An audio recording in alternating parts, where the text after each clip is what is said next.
Hello student, હવે જો ધોરણ 6 ની અંદર આપણે ચેપ્ટર 1 નું રિવિઝન કરતા હતા સંખ્યા પરિચય. તો સંખ્યા પરિચયની અંદર આપણે તમને છેલ્લે જે પોઈન્ટ એની અંદર બી વ્યવહારિક દાખલા આપણે આયા હતા, તો એની અંદર છેલ્લે તમને રોમન અંકને શીખવાડ્યો હતો અને એકમ બે વસ્તુ શીખવાડી. રોમન અંક તમને 1 થી 100 સુધી બી લખવા તમને મેં આપ્યા હતા. પછી તમને એની અંદર એકમ બી શીખવાડ્યા હતા કે 1 લીટર બરાબર 1000 મિલીલીટર. તો આ બધી વસ્તુ તમારે એને યાદ રાખવાની છે. તો તમે જેમ જેમ યાદ રાખશો બરાબર એમ તમને સરળતા રહેશે. કે આપણે જ્યારે કોઈ દાખલા ગણીએ છીએ તો વ્યવહારિક દાખલાની અંદર તો એકમો જરૂરી છે. શું છે? એકમો જરૂરી છે. હવે જો અહીંયા આપણે બીજા કેટલાક ઉદાહરણ જોઈએ એની અંદર તો તમને વધારે યાદ આવશે. તો અહીંયા જો એક છે કે એક પુસ્તકના 96 પાના છે, તો આવા 4345 પુસ્તકોમાં કુલ પાના કેટલા હોય? બરાબર. એક આપણે આ વ્યવહારિક દાખલો આપેલો છે કે એક પુસ્તકના 96 પાના. તો આપણે કીધું કે એક પુસ્તકના પાના બરાબર 96. કેટલા છે? 96. અને અહીંયા લખી પુસ્તકોની સંખ્યા. તો પુસ્તકોની સંખ્યા કેટલી છે? તો પુસ્તકો કુલ પાના કેટલા હશે? તો આવા 4345. કેટલા છે? 4345 પુસ્તકો છે. તો આપણે શું શોધવાનું છે? કુલ પાના. શું શોધવાનું છે? કુલ પાના બરાબર કેટલા?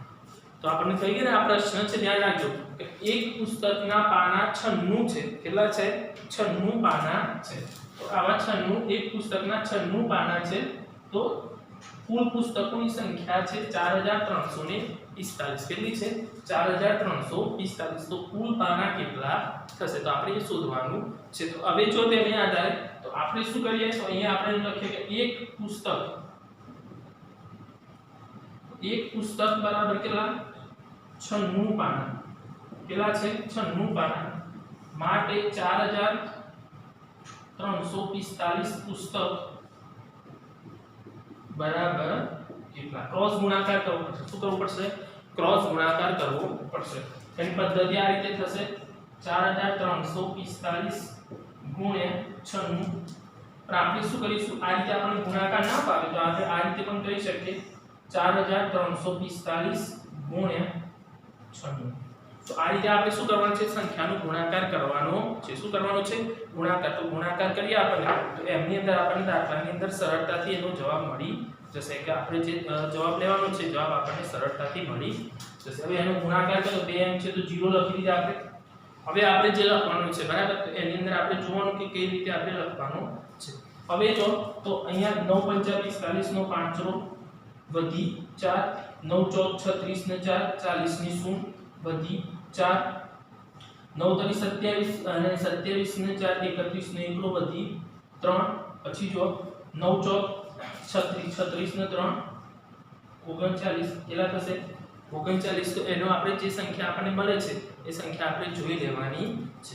પછી જો એને અહીંયા ગુણાકાર કરીએ તો જો 6 × 30 ની 0 વધી 3, 6 × 24, 24 ને 3 27 વધી 2, 6 × 18 19 20 વધી 2 અને 6 × 24 24 ને 2 26. તો 0 7 ને 2 1 7 9 ને 2 11 મીટર વધી 1 4. તો કેટલા થશે? 4,17,120. કેટલા થશે? 4,17,000. અહીંયા લખીએ 4,17,120 પાના. કેટલા થશે? 4,17,120. તો આપણને દાખલો જો અહીંયા મેં દાખલો ગણ્યો છે, તમને ખબર પડવી જોઈએ કેવી રીતે. તો એની અંદર આપણને કેવી રીતે આપેલો છે કે એની અંદર આપણે જોઈએ કે એક પુસ્તકના પાના 96 આપણને આપ્યા છે. પુસ્તકોની સંખ્યા બરાબર કેટલી આપી છે એ જોઈવાનું. કુલ પાના આપણે શોધવાના છે. તો આની અંદર શું કરવાનું છે? ગુણાકાર કરવાનો છે, સરવાળો કરવાનો છે, ભાગાકાર કરવાનો છે, બાદબાકી કરવાની છે. એ જાતે આપણને ખબર પડવી જોઈએ. જો આપણે રકમ એની અંદર જોઈએ છે તો આપણને ખબર પડે. આપણે કે આમાં આપણને ખબર પડી ગઈ કે આપણે એક પુસ્તક આપ્યા હતા તો એવા આપણે 4345 પુસ્તક લેવાના હતા. તો એક પુસ્તકના પાના આપણને 96 આપ્યા છે. તો એના આધારે આપણે બંનેનો ગુણાકાર કર્યું તો ટોટલ આપણને પાનાની સંખ્યા મળી જશે. શું મળશે? ટોટલ એ જે પાના છે બરાબર એની સંખ્યા મળી જશે. તો આ રીતે આપણે એની સંખ્યા શોધી શકીએ કે એમાં આપણને ખબર પડી જાય કે કઈ સંખ્યા કે પ્રમાણે આપણે લેવાની છે.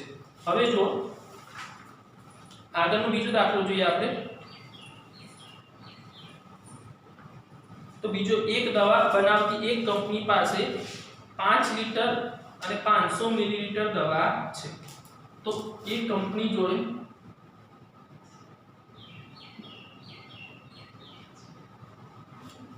દવાનો જથ્થો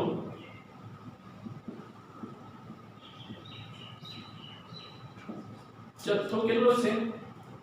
5 લિટર 500 મિલીલીટર. કેટલો છે? 5 લિટર 500 મિલીલીટર જથ્થો છે. તો આમાં બે વસ્તુ આપી છે, 5 લિટર આપ્યા છે અને 500 મિલીલીટર. આમાંથી તેને 25 મિલીલીટરની એક એવી બોટલ, તો એક બોટલની અંદર એક બોટલમાં દવા બરાબર કેટલી છે? 25 મિલી. કેટલી છે? 25 મિલી છે. તેમાં કીધું છે કે આવી કેટલી બોટલ દવા ભરી શકાય. તો બોટલની સંખ્યા શોધવાની છે આપણે. બોટલની સંખ્યા બરાબર કેટલી? તો આપણે બોટલની સંખ્યા શોધવાની છે. તો બોટલની સંખ્યા કેટલી થાય છે આ પ્રશ્ન છે. તો આની અંદર આપણે જોઈએ કે જો દવાનો જથ્થો, તો દવાનો જથ્થો 5 લિટર અને 500 મિલીલીટર છે. એક બોટલમાં દવા બરાબર તો કેટલી આવે છે? 25 મિલીલીટર. 25 મિલીલીટર છે તો 25 મિલીલીટર અહીંયા મીટર અને મિલીલીટર છે. તો આપણે એને કેવી રીતે રૂપાંતર કરી જોવાનું? બોટલની સંખ્યા, તો આ લિટર અને મિલીલીટર આપેલું છે એને આપણે એક એકમમાં ફેરવી દઈએ. તો એકમ આપણને ખબર છે 1 લિટર શું છે? 1 લિટર બરાબર 1000 મિલીલીટર. આ એકમ તમારે યાદ રાખવાનો. તો આને આપણે મિલીલીટરની અંદર ફેરવીએ કે 5 લિટર 500 મિલી બરાબર કેટલા થશે? 5 લિટર છે તો મિલીમાં ફેરવીએ તો 1000 વડે ગુણાકાર પ્લસ અહીંયા આવશે 500. તો જો આનો ગુણાકાર કરીએ આપણે તો કેટલા થાય? 5000. કેટલા થશે? 5000 પ્લસ 500 બરાબર કેટલા થાય? 5500 મિલી. કેટલા થશે? 5500 મિલી. તો ટોટલ આપણને મિલીમાં આપણે એનું રૂપાંતર કરી દીધું. તો મિલીની અંદર રૂપાંતર કર્યું આપણે, તો એ રૂપાંતર છે એ રૂપાંતરની અંદર આપણને ખબર પડે. હવે જો તો અહીંયા આપણને આવે 5500 મિલી. તો 5500 મિલી આપણને મળ્યું છે. હવે 5500 મિલી આપણને આપેલું છે તો એને શું કરવાનું છે? તો અહીંયા બોટલની અંદર આપણને મળી તો 25 મિલી. તો આપણે બોટલની સંખ્યા લખવાની છે તો અહીંયા લખ્યા 25 મિલી બરાબર. તો 25 મિલી બરાબર કેટલા થશે? એક બોટલ. કેટલી થશે? એક બોટલ માટે કેટલા? 5500 મિલી બરાબર કેટલા? તો આપણે ક્રોસ ગુણાકાર કરવાનો છે. તો 5500 ગુણ્યા 1/25. તો 5500 ભાગ્યા કેટલા કરવાના છે? 25 કરવાના છે. તો આપણે એનો ભાગાકાર કરવાનો છે. તો ભાગાકાર કરી દઈએ આપણે 5500 ને 25 વડે. તો 25 નો ઘડિયો આપણને ખબર છે 25. તો જો 25 દુ 50 અહીંયા આયા 5 બરાબર ઉપરથી 0 ઉતારે 25 દુ 50 0 0 અને ઉપરથી 0 એક ઉતારે અહીંયા આપણે 0 લખી દીધું. તો કેટલા આવશે? 220 બોટલ. કેટલી આવશે? 220 બોટલ. તો આ રીતે આપણે બોટલની સંખ્યા ફરી એકવાર જોઈએ આની અંદર. તો દવાનો જથ્થો બરાબર 5 લિટર અને 500 મિલી હતું બરાબર. એમાં એક બોટલની અંદર કેટલી દવા ભરાય છે? તો 25 મિલી. કેટલી ભરાય છે? 25 મિલી ભરાય છે. તો બોટલની સંખ્યા આપણે શોધવાની છે. તો આપણે પહેલા એકમ માટે આ સમજીએ. આપણે આ એકમ આપણે આગળ આપેલો છે, આપણે શીખવાડેલો છે કે 1 લિટર બરાબર 1000 મિલી. તો આપણે શું કર્યું? 5 લિટર 500 મિલી ને આપણે ફેરવી દીધું. શામાં ફેરવી દીધું? તો મિલીની અંદર ફેરવી દીધું. તો મિલીની અંદર ફેરવીએ તો કેટલા થાય? 5500. કેટલા થશે? 5500. હવે શું થયું? 25 મિલી બરાબર એક બોટલ લીધી આપણે માટે 5500 મિલી બરાબર કેટલા? તો 5500 તો ક્રોસ ગુણાકાર કરીએ તો 5500 ગુણ્યા 1/25 25 તો એનો આપણે ભાગાકાર કર્યો તો આપણને કેટલી મળી 220 મોટર કેટલી મળશે 220 મોટર તો આ રીતે આપણે એને દાખલો ગણી શકાય છે આ ગણી નાખો પછી આગળ ગણો તમે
હવે જો બીજો દાખલો છે તો બીજા દાખલાની અંદર આપણે આપેલું છે એક મશીન રોજ 3548 ડબ્બા બનાવે છે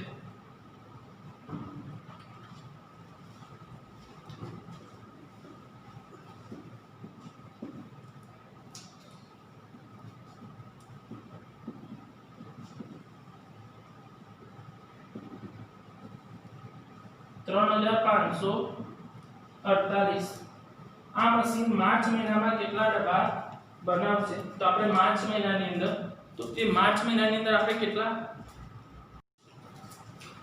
હવે જો એક મશીને આપણે લખીએ અહીંયા 3548 ડબ્બા બનાવે છે હવે માર્ચ મહિનાની અંદર લખીએ તો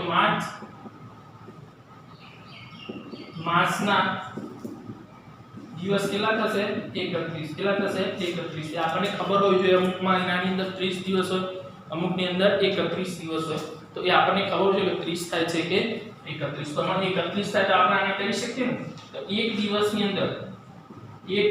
અંદર 3548 ડબ્બા બનાવે છે માટે આપણે શું કરીશું કે 31 દિવસ બરાબર કેટલા તો આમાં ક્રોસ ગુણાકાર 31 3548 તો આપણે શું કરવાનું છે ગુણાકાર કરવાનો થશે તો એની અંદર ગુણાકાર કરવાનો છે સરવાળો કરવાનો છે કે બાદબાકી આપણને ખબર પડવી જોઈએ હવે આનો ગુણાકાર કરીએ છે તો જો 3548 ગુણ્યા 31 હવે આનો ગુણાકાર કરીએ તો પહેલા 0 8 તરી 24 નો ચોગડો વધી 2 4 તરી 12 2 14 નો ચોગડો વધી 1 5 તરી 15 ને 16 નો સગડો વધી 1 3 તરી 9 ને 10 પછી આ તો મૂકી દેશું 8 4 5 અને 3 તો જો 8 પછી 4 ને 4 8 અહીં આવશે 9 6 3 9 0 નો 0 અને 1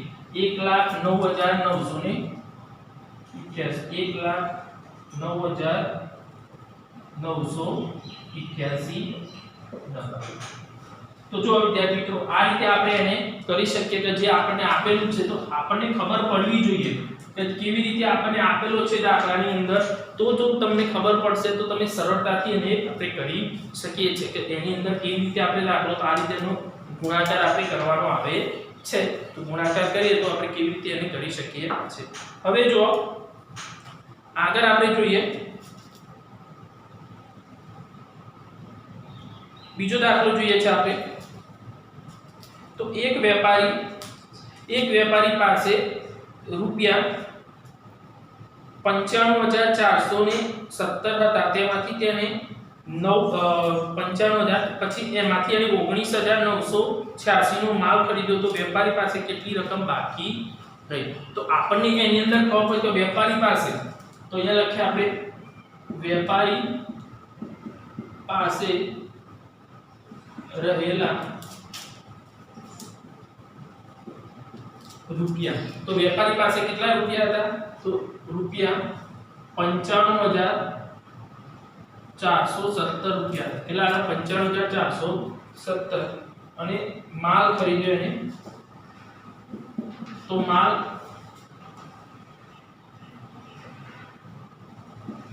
ખરીદવાનો ખર્ચ બરાબર, તો માલ ખરીદવાનો ખર્ચ એને કેટલો થયો છે તો રૂપિયા 19,986, કેટલા થયા 19,986 થયો છે। તો વેપારી પાસે કેટલા રૂપિયા બાકી રહ્યા, તો આપણે વેપારી પાસે કેટલા રૂપિયા બાકી રહ્યા એ આપણે શોધવાનું છે। તો વેપારી પાસે કેટલા રૂપિયા બાકી હશે આપણે એને શોધવા માટે શું કરીશું, તો એની અંદર આપણને જે રકમ આપી છે રકમ, તો વેપારી પાસે રહેલા રૂપિયા માઈનસ એમનો ખર્ચ, આપણે જો તો અહીંયા આપણે લખી શકીએ ને આ રીતે પણ લખી શકીએ, તો બાકી રકમ બરાબર, તો બાકી રકમ કેટલી છે તો વેપારી પાસે રહેલી રકમ માઈનસ ખર્ચ, એને માલ ખરીદવા માટેનો કેટલો ખર્ચ થયો, તો વેપારી પાસે રહેલી રકમ, તો વેપારી પાસે કેટલી રકમ હતી 95,417 માઈનસ એને ખર્ચ કેટલો કર્યો 19,988, કેટલો થયો 19,988। તો આપણે એને બાદબાકી કરવાનું, જો તમને બાદબાકી આ રીતે ના આવડે તો અહીં આપણે સાઈડમાં કરી દેવાની 95,417 માઈનસ 19,988। હવે આને આપણે બાદબાકી કરવાની છે, તો બાદબાકીની અંદર તમને ખબર છે કે આપણે કઈ રીતે કરવાની છે। હવે જો તો આની અંદર આપણે ભાગ નહીં ચાલે તો અહીંયા 0, અહીંયા 17 આવી જશે, 17 માંથી આપણે 8 માઈનસ કરીએ કેટલા આવી જશે, તો એ જે સંખ્યા આપણે આપી છે તો એ જોવાનું કે કઈ સંખ્યા આપણે કેવી રીતે આપેલી છે। તો એ જે સંખ્યા છે એની અંદર આપણે જે સંખ્યા લઈએ છે તો 17 માંથી 8 માઈનસ કર્યા તો આપણે એ સંખ્યા આપણે જોઈ લેવાની, ધ્યાન રાખવાની કે એની અંદર રકમ લખવામાં ભૂલ થાય ને, જો અહીંયા આપણે ભૂલ કરીએ 6 આવશે, 10 તો લેવો પડશે નહીં, અહીંયા 17 તો અહીંયા 1 આવ્યો, અહીંયા આપણે ભાગ ચાલશે નહીં, તો ભાગ નહીં ચાલે તો અહીંયા શું કરવું પડશે 10 को લેવો પડશે, તો અહીંયા 3 આવશે અને અહીંયા 11 આવશે, 11 માંથી 8 જાય તો 3 વધે, હવે આને પણ ભાગ નહીં ચાલે તો અહીંયા 4 આવશે અને અહીંયા 1 આવશે, 13 માંથી 9 જાય તો 4 આવી જશે, હવે આને પણ ભાગ નહીં ચાલે અહીંયા 8 આવશે અને અહીંયા 14, 14 માંથી 9 જાય તો 3 જે સંખ્યા આપણને મળી તો 14 માંથી 9 જાય તો 5 આવશે અને 8 માંથી 1 જાય તો 7 આવશે, બરાબર। એ સંખ્યા આપણને મળી છે, તો શાંતિથી તમારે એની બાદબાકી કરો તો કેટલા મળે 75,431 રૂપિયા, કેટલા થશે 75,431 રૂપિયા આપણને મળશે। તો એની અંદર આપણે જે બાદબાકી આ રીતે બાજુમાં બાદબાકી આપણે સાઈડમાં કરી દેવાની, સાઈડમાં બાદબાકી કરી પછી આપણે આ દાખલા આ રીતે આપણે ગણી શકીએ। તો આ રીતે તમારે દાખલા ગણવાના છે, જે આપણે આપેલા હોય દાખલા તમારે ગણવાના। વ્યાવહારિક દાખલા છે, શું છે વ્યાવહારિક દાખલા ગણી નાખો પછી હું આગળ તમને કરાવું।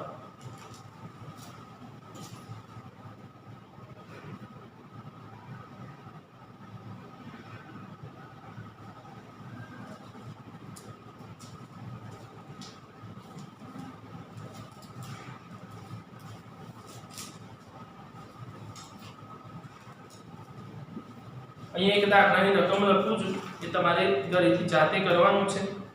પછી ધ્યાન રાખજો બીજા દાખલાઓ તમને આગળ નેક્સ્ટ લેક્ચરની અંદર આપીશ. અત્યારે તમે એક દાખલાની રકમથી એ દાખલો ગણી નાખજો.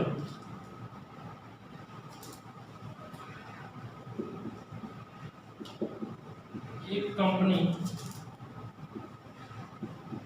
2016 માં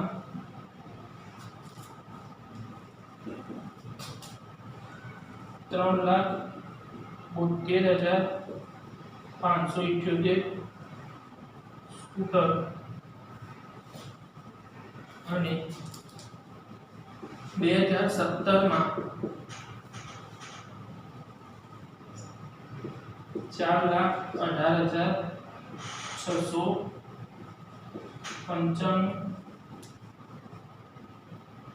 સ્કૂટર બનાવ્યા. તો કંપનીએ 2 વર્ષમાં કેટલા સ્કૂટર બરાબર. તો એક તમારે આ જે છે બરાબર એ તમારે સાથે દાખલો ગણવાનો છે. ફરી એક વાર કહી દઉં એની અંદર એક કંપનીએ 2016 માં કેટલા 3,72,578 સ્કૂટર અને 2017 માં 4,18,655 સ્કૂટર બનાવ્યા. તો કંપનીએ 2 વર્ષમાં કેટલા સ્કૂટર બનાવ્યા એટલે કે 2 વર્ષની અંદર કુલ એને કેટલા સ્કૂટર બનાવેલા છે એ આપણે શોધવાનું છે. તો ખબર પડી જશે આપણને કે એને કેવી રીતે આપણે આને ગણી શકાય છે. તો આ રીતે તમારે કયા દાખલો છે. બાકીના બીજા વ્યવહારિક દાખલા છે એ હું પણ એક બે ત્રણ આપીશ જાતે. એ તમને આગળ નેક્સ્ટ લેક્ચરની અંદર તમને કહીશ કે કેવી રીતે તમારે એને ગણવાના છે. તો આટલા અહીંયા છે એટલે આટલા તમે ગણી નાખો. બાકીના દાખલા આપણે નેક્સ્ટ લેક્ચરની અંદર ધ્યાન રાખજો. જેટલા પણ દાખલા કરાવું છે તો તમારે પ્રેક્ટિસ ઘરે કરવાની છે. જ્યાંથી પણ દાખલા એ રીતના મળે એ રીતના આપણે પછી આ બી તમને હોમવર્કની અંદર જે આપું એ પણ તમારે કરવાના છે.